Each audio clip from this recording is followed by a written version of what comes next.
열왕기하 11장 13절부터 찾으셨으면 제가 봉독해 드리겠습니다. 아달랴가 호위병과 백성의 소리를 듣고 여호와의 성전에 들어가 백성에게 이르러 봄에 왕이 규례대로 단 위에 섰고 장관들과 나팔수가 왕의 곁에 모셔섰으며 온 백성이 즐거워하여 나팔을 부는지라. 아달랴가 옷을 찢으며 외치되 반역이로다 반역이로다 하매 제상 여호야다가 군대를 거느린 백부장들에게 명령하여 이르되 그를 대열 밖으로 몰아내라. 그를 따르는 자는 모두 칼로 죽이라 하니 제상의 이 말은 여호와의 성전에서는 그를 죽이지 말라 함이라. 이에 그의 길을 열어주매 그가 왕궁의 말이 다니는 길로 가다가 거기서 죽임을 당하였더라. 여호야다가 왕과 백성에게 여호와의 언약을 맺어 여호와의 백성이 되게 하고 왕과 백성 사이에도 언약을 세우게 하며 온 백성이 바알의 신당으로 가서 그 신당을 허물고 그 제단들과 우상들을 철저히 깨뜨리고 그 제단 앞에서 바알의 제상 맏단을 죽이니라. 제상이 관리들을 세워 여호와의 성전을 수직하게 하고 또 백부장들과 가리 사람과 호위병과 온 백성을 거느리고 왕을 인도하여 여호와의 성전에 내려와 호위병의 문길을 통하여 왕궁에 이르매 그가 왕의 왕자에 앉으니 온 백성이 즐거워하고 온 성이 평온하더라. 아달랴를 무리가 왕궁에서 칼로 죽였더라. 요아스가 왕이 될 때 나이가 7세였더라. 아멘. 21절까지 함께 읽었습니다.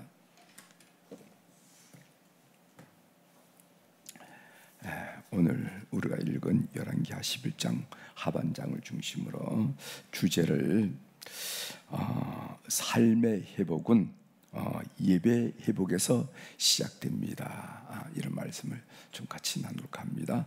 삶의 회복은 예배 회복에서 시작된다. 여러분 어렸을 때 부흥회 많이 다니셨죠?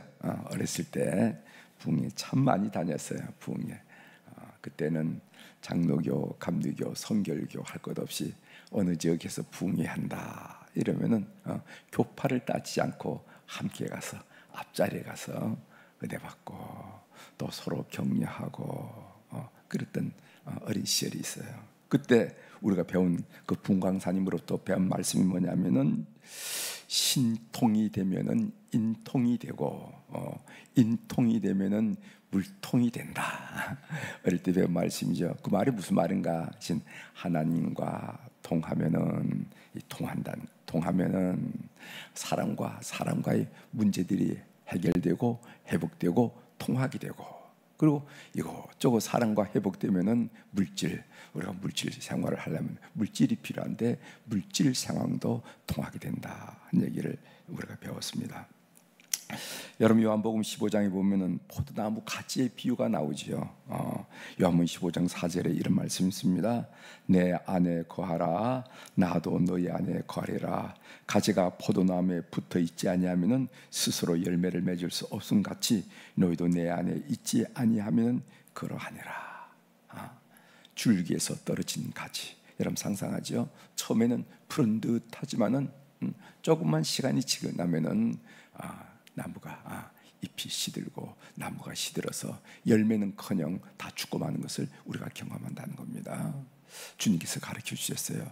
이 가지가 생명이 없는 이유가 무엇이냐?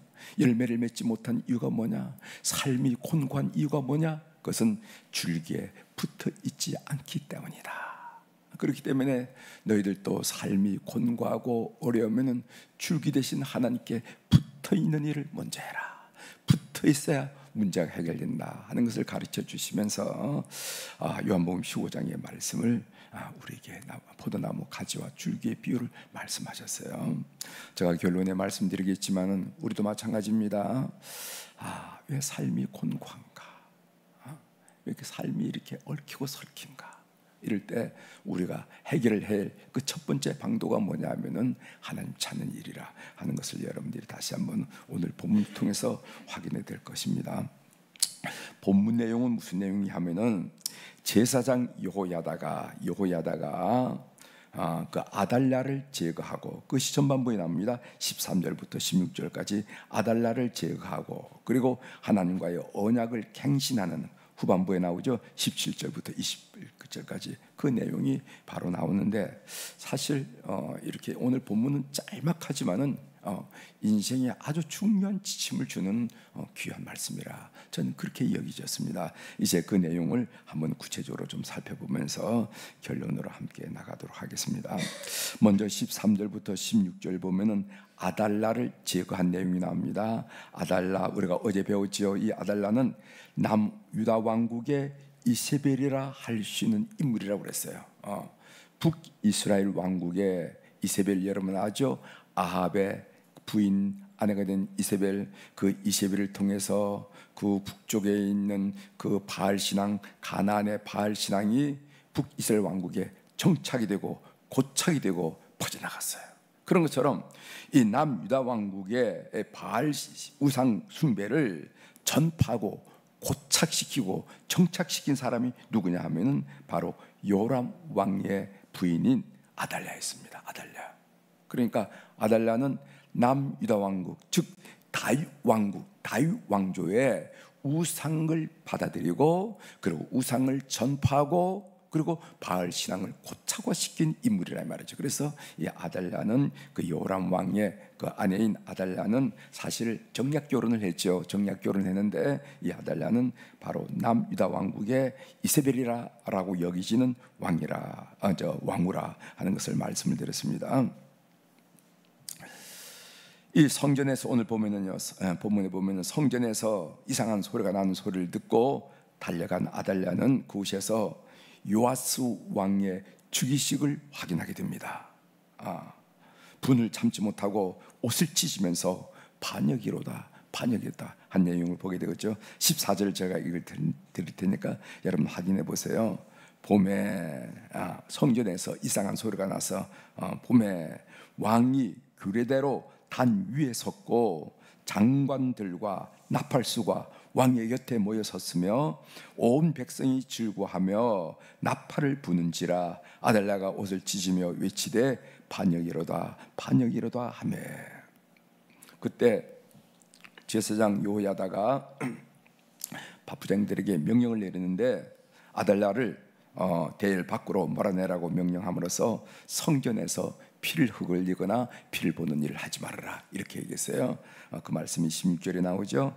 이에 그의 길을 열어주매 그가 왕궁의 말이 다니는 길로 가다가 거기서 죽임을 당하니라 하면서 아달랴가 죽게 되는 것을 우리가 보게 됩니다.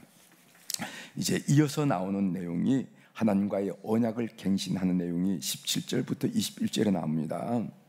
하나님과의 이스라엘 백성의 언약에는 여러분들이 성경에 보면은 여러 언약이 나와 있어요. 아브라함 하나님과 아브라함이 맺었던 아브라함의 언약도 있고, 또 여러분 우리가 이제 출애굽기를 배우면서 배웠지만 출애굽기 24장에 나오는 모세가 시내산 위에서 이스라엘 백성들과 맺었던 시내산 언약, 시내산 언약이 아주 중요합니다. 그 다음에 다윗 왕과 하나님과 다윗 왕이 맺었던 그 언약 사무엘하 7장이 나오죠. 그런데 그 언약들을 보면은요, 일방 언약이 있고 쌍방 언약이 있고 언약이 있는데, 아무튼 이런 언약이 중요합니다. 이 시내산 언약은요, 하나님과 이스라엘 백성들이 모세를 중결해서 하나님과 이스라엘 백성들과 맺어진 언약인데 출애굽기 24장에 나옵니다. 거기에 중요한 것은 뭐냐면 하나님을 향한 이스라엘 백성들의 책임이 강조돼요. 거기 나온 언약의 형식이 이렇잖아요. 내가 애굽에서 너희를 건져서 내 백성으로 삼았으니까, 그리고 내가 너희들을 축복해 줄 테니까 너희는 이러하게 삶을 살아라 하고 나온 것이 십계명을 비롯해서 쭉 말씀이 율례가 나오잖아요. 그렇죠? 그 우리가 주일날 그 내용을 우리가 지금 배우고 있잖아요. 그래서 십계명을 비롯해서 나오는. 그래서 시내산 언약의 강조점은 뭐냐 하면은 이스라엘이 하나님의 선택한 선민으로서 어떻게 살아야 되는가 하는 그 가르침이 초점이 있어요. 그런데 다윗 왕의 언약은 사무엘하 7장에 나오는데, 여기 보면은 다윗 왕조, 그러니까 유다 왕국이죠. 다윗 왕조에 대한 하나님의 책임이 강조되어 있습니다. 무슨 말이냐면 내 왕위, 내 권좌를 영원하게 하리라. 그 사무엘하 7장에 나온 말이잖아요, 그죠? 사무엘 7장에 보면은 다윗이 하나님의 성전을 짓고 싶어하고 그런 대화를 통해서 하나님이 다윗에게 약속하셨습니다. 내가 너의 자리를 견고히 하리라. 내가 너의 자리를 영원히 하리라. 이렇게 했어요. 여기 이 다윗 언약에서 중요한 것은 뭐냐면은 그것은 바로 하나님 이스라엘 백성들에 대한 하나님의 책임, 또 구체적으로는 다윗 왕조에 대한 하나님의 책임이 강조되어 있어요. 조금 언약이 있지만 그 언약의 중심점, 강조점이 다르다는 것을 여러분들이 파악하실 필요가 있습니다. 그런데 오늘 상황을 보면 하나님은 아달랴의 집요한 방해와 공격에도 불구하고 하나님은 놀랍고 놀랍게 요아스를 살려서 다윗 왕조를 잇게 하시죠. 그렇죠? 여러분 요아스 살린 내용을 우리가 어제 배웠잖아요, 그죠? 거기에 있는 요샤바를 통해서 그 성전에서 6년 동안을 몰래 같이 키운 거예요. 6년 동안. 그때 6년 동안 아달랴가 여왕으로 치세를 했죠. 그리고 지금 7년째 지금 오늘 이렇게 요아스를 왕으로 세우는 이 즉위식을 하는 거 아니겠습니까? 여기서 하나님은 정말 집요하게 아달랴가 방해를 하고 다윗 왕조를 끊어버리려고 여러 가지 역사를 하지만은 하나님은 집요하게 다윗 언약을 지키는 모습을 해서 하나님이 너희 자리를 견고하게 하리라, 하나님이 너희 자리를 영원토록 하리라 하는 그 약속을 이어가는 것을 보게 됩니다. 이제 이스라엘 백성들이 해야 할 일이 뭐냐면 이스라엘 백성들은 하나님의 백성으로서 얼마나 바르게 올바르게 사는지를 보여줌으로써 시내산 언약에 충실하고 신실함을 하나님께 보여드릴 책임이 있다는 겁니다. 그래서 제사장 여호야다는 언약을 갱신하고 우상을 철폐함으로써 이스라엘을 하나님의 백성으로 회복시킨 내용이 나오는데 그 내용이 17절 18절에 나옵니다. 제가 읽어드리겠어요. 여호야다가 왕과 백성에게 여호와와 언약을 맺어 여호와의 백성이 되게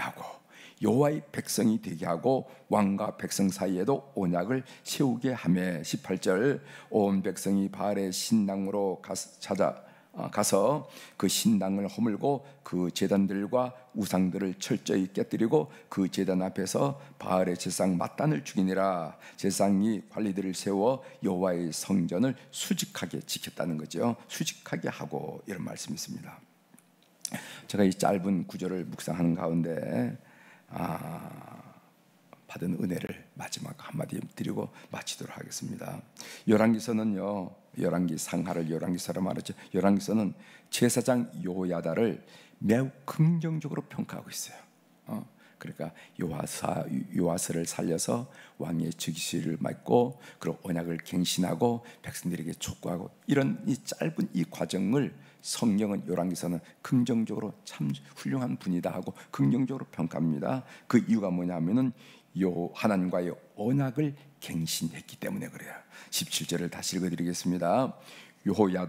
제사장 여호야다가 왕과 백성에게 여호와와 언약을 맺어 여호와의 백성이 되게 하고 왕과 백성 사이에도 언약을 세우게 하며 이것은 백성들에게 하나님 앞에서 신의 산 언약을 지키겠습니다 라고 다짐시키는 것이나 마찬가지예요.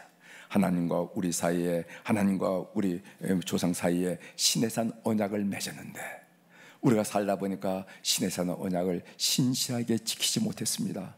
우리가 하나님 앞에 불충합니다. 이제 신의 산 언약을 지키겠습니다. 이 다짐이 언약 갱신의 내용이죠. 오늘 우리의 언어로, 우리의 말로 표현하면은 하나님과의 관계 회복을 촉구한 내용이 바로 여호야다가 그 종교 개혁을 한 언약 갱신한 목적이 된다는 거죠. 하나님과의 관계 회복, 하나님과의 관계 회복의 첫걸음이 뭐냐? 두 가지가 나옵니다. 하나는 회개, 하나는 예배 회복, 이거예요. 하나님과의 관계 회복. 그래서 제일 중요한 회개. 그래서 우리가 예전에는 회개라는 것은 하나님과 직통 전화를 드리는 것이나 마찬가지다 하는 것을 여러분 배웠죠. 옛날에는 우리 지금 온 세상에 핸드폰으로 가지고 다 하지만 옛날에는 어떻게 하냐면은 교환수가 있었어요. 몇 번 대주세요 하면 그 교환서가 몇 번으로 이렇게 코드를 넣어주면은 우리가 전화를 해서 교환서. 그 직통 전화를 뭐냐면 하나님과 직통으로 연결된 직통 전화라 할 정도로 회개를 중요하게 다뤘다는 거예요. 회개를 중요하게 다뤘다는 거예요. 회개는 뭔가? 죄됨을 알고 돌이키는 것을 보고 회개라고 그러죠. 그래서 오늘 18절에 보면요, 온 백성이 바알의 신당으로 가서 그 신당을 허물고 그 제단들과 우상들을 철저히 깨뜨리고 그 제단 앞에서 바알의 제사장 mat단을 죽이느라. 이건 회개의 모습을 이렇게 그리고 있는 것입니다. 그리고 중요한 것이 예배 회복이에요. 예배 회복. 제사장이 관리들을 세워 여호와의 성전을 수직하게 했다 한 말이죠. 예배예요. 여러분, 우리가 삶을 살다 보면은 자신의 삶이 혼란스러울 때가 있고 막힐 때가 있어요. 내가 이렇게 최선을 사는데 왜 이렇게 삶이 혼란스러울까? 갈피를 못 잡고 그다음 막힐까? 왜 이렇게 일이 되지 않을까? 않네요. 또 집안이 복잡해지고 집안에 여러 가지 일들이 얽히고 설킬 때가를 경험한다는 거죠. 왜 이렇게 집안이 혼란스럽고 복잡할까? 그리고 얽히고 설킬까? 이럴 때 우리 그리스도인들이, 성도들이 어떻게 하면 그런 문제를 풀어나가는가? 그인데 두 가지. 하나는 뭐냐 하면은 성도들은 자기의 삶을 뒤돌아보는 회개를 해야 됩니다. 회개를. 왜 이렇게 내 삶의 가지가 마를까? 왜 내 삶에는 가지 열매가 맺히지 않을까? 노력은 하는 것 같은데, 애는 쓰는데, 열심히 있는데 왜 이렇게 삶의 열매가 없을까?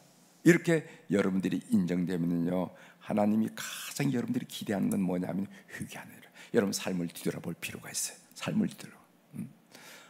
성령께서 여러분, 회개도 회개의 은혜, 회개의 영은 성령이 아닙니까? 성령께서 임해서야 회개가 되는 거예요. 회개하라고 회개가 되는 게 아니라 성령께서 우리 속에 임하시면은 여러분의 삶을 비추시고, 여러분의 생각을 비추시고, 여러분의 마음밭을 비추시고, 여러분의 과거를 비춰주셔서 이게 잘못됐구나 하고 지적하시는 것을 여러분 경험해요. 그래서 성령의 은총을 통해서 우리가 회개하는 일을 첫 번째 해야 됩니다. 이게 중요해요. 두 번째는 뭐냐면 예배를 회복해야 됩니다. 예배를. 그래서 예배를 잘 드리고 예배에 목숨을 걸고 그럴 때 삶의 회복이 일어난다. 지난주에도 제가 말씀드렸죠. 휴식이, 안식이라는 게 뭔가, 레스트란 말은 레스토레이션, 회복에서 왔다고 그랬어요. 회복. 그럼 회복이 어떻게 되어지는 건가? 회복이 되려면 영적인 회복이 되어야 되고, 심령의 회복이 되어야 되고, 육신의 회복이 되어야 되는데, 이 회복은, 이 영적인 회복은 그냥 앉아서 쉰다고 회복이 되는 게 아니에요. 얼마나 좋겠어요. 그러시다면 영적인 회복은 꼭 예배를 통해서만 회복이 되는 것이고, 이 심령의 회복은 꼭 어떻게 되는가? 예배를 통해서만 회복되고 갱신이 되고, 그 다음에 육신의 회복도 그렇다 하면서 이 예배를 통해서 삶의 회복을 경험하셔야 되는 거예요. 여러분 꼭 아셔야 됩니다. 삶이 혼란스럽고 막힐 때, 그리고 얽히고 설켰다고 이렇게 인정이 될 때 꼭 회개하는 일, 두 번째로는 예배를 회복하는 일 꼭 해서 여러분의 삶을 간지런히 형통하는 은혜가 충만하기를 주의 이름으로 축원합니다. 기도하시겠습니다.